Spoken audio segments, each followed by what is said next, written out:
give me a minute. Okay, thank you. I think today's the last day. I have found, I love Facebook Marketplace. And Facebook Marketplace sometimes gets me in trouble because I just make decisions without thoroughly processing them. And I really have high hopes on this one, but I'm parting ways with my Land Rover for the hint of potential bad luck. I'm not going to post this video until after the deal has been done, but I am trading this car for my next Overland rig. You know what? Screw it. I'm telling you. By the time this is out anyway, I'm going to have a full video on it. So this is a 2007 Land Rover LR3, full leather interior. It's got every bell and whistle. It's comfortable. It's got air suspension. I had my rooftop tent and my awnings on it. I've removed them because I'm keeping them.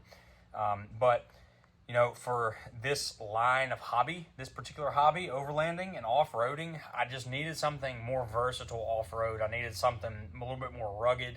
I needed something that I could accessorize heavier to carry more gear. And I have found the vehicle. And it's just a tad bit newer than this. I'm joining the dark side.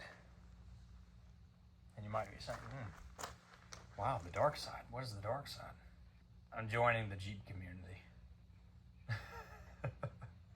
Look, I've already got the Jeep wave down, you know, off the steering wheel. What's up? What's up? I'm really excited. I really am. I'm really sad, but I'm also really excited. This car it got me into overlanding. It gave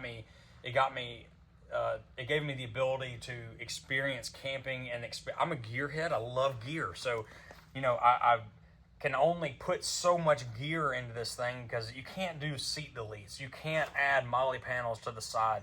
You can't have accessories and steps on the hinges of your doors like you can a Jeep. You can't modernize the top with roof racks without spending crazy amounts of money, because obviously with a Land Rover, yes, those accessories do exist, but they're 5 times the price for what it might be for a Jeep. You can't put steel bumpers. You can, but for triple the price. Well, I guess I should rephrase all that. I just haven't done that because I don't want to pay 5 times what it should cost. So the Jeep that I'm purchasing has a little bit lower mileage than I have on this. And I have a couple really big overland trips planned this year.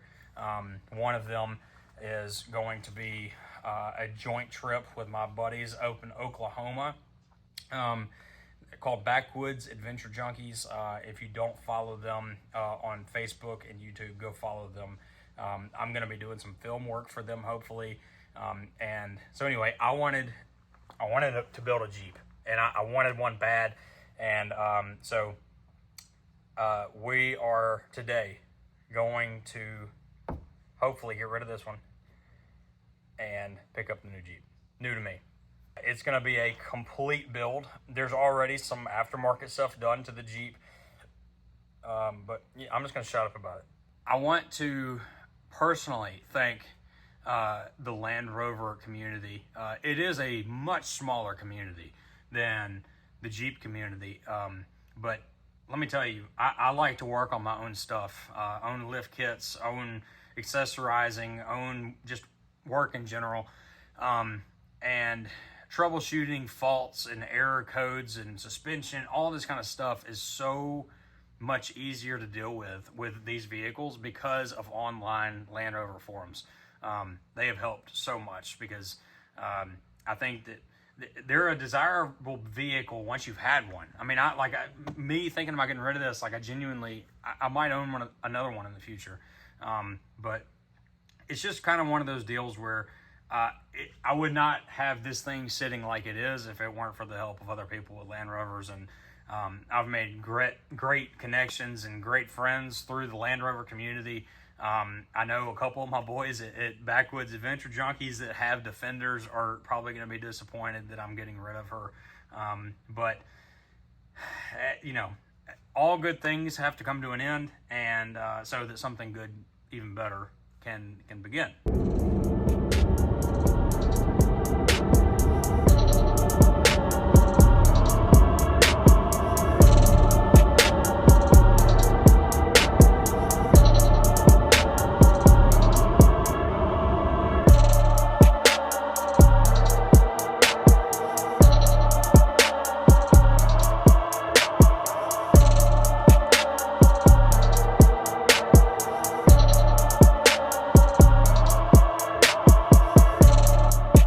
Now, obviously, you know, the Jeep is not perfect. I did get an incredibly good deal on this Jeep. And, you know, I was really looking for something that I could just trade the Land Rover for, and then have something that I could build on. Because if you know me, you know that I can't leave anything stock. And obviously this one, it's already got the front fender delete. It's sitting on 35s and Mickey Thompson 17s. It's kind of strange. It's got a BDS suspension front end, and then it has a Rancho rear end, which I'm not really sure what that's about. But the tires this is the worst of all of them. They're definitely going to have to be replaced. And I know all the Jeep people out there, they're going to say, oh, okay, well, you know, if you go from a 35 to a 37, then you're going to have to re-gear. And I don't know. I mean, I'll probably end up doing that. But the main things is that some stuff has already been started on this. So obviously I kept my rooftop tent and my awnings. They're going to be going on the top. My bumper is going to get replaced. This one is kind of like a half steel, half stock. I don't really understand. I think they took like a steel bumper and then they put the stock like frame back on it. They cut it, obviously, so it's just kind of strange to me. But that's set up for a winch. I'll end up, I guess, trying to sell it. I'm replacing the front grille, the headlights, the turn signals, the tail lights. Trying to think. This does have hood mounts for a jack, one of those farm jacks, or off-road jacks, whichever one you want to call it. And then also there will be interior upgrades. I'm actually going to go from the stock seats, which currently have seat covers on them. I'm going to replace those with racing seats. So pretty excited about that. As far as the rear or the back seat, I'm going to end up doing I'm thinking I'll probably end up doing like a 60% rear seat delete, so that I can start building out the trunk space for Overland gear and everything else. So I'll end up having an onboard water system, on, you know, the kitchen, the drawers, kind of the whole 9 yards. So anyway, I'm gonna need help. You're gonna have to help me name it. I don't know what to name it. It kind of looks really red in that, but it's maroon. I guess the sun's just on it. It is maroon, and I'm like so pumped about building this thing. Oh, here's the other thing I forgot. This is a low profile Rugged Ridge snorkel, which is like the coolest thing ever. So air obviously goes there, and it's got XRC fenders on it. I'm just pumped. I'm so excited all around. And if you stayed long enough to pay attention to this, guess what is different about this and most Jeeps? It's a manual. And some people are gonna be like, oh, a manual. Guess what? I can still drive a manual. I learned how to drive a manual when I was a kid, and I prefer it. I actually really like it. I get 18 miles to the gallon in this thing because it's a manual. So anyway, y'all can go talk trash somewhere else. But y'all stay tuned for the build. If you don't already, please like and subscribe. This is going to be the beginning of a long Jeep journey. I'm joining the Jeep family, and I cannot wait.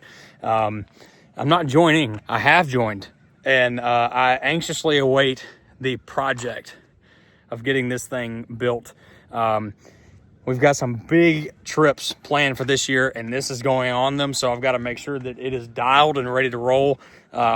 But anyway, I just kind of wanted to give y'all the first look. So y'all stay tuned for the fun build. I just can't wait. All right, peace.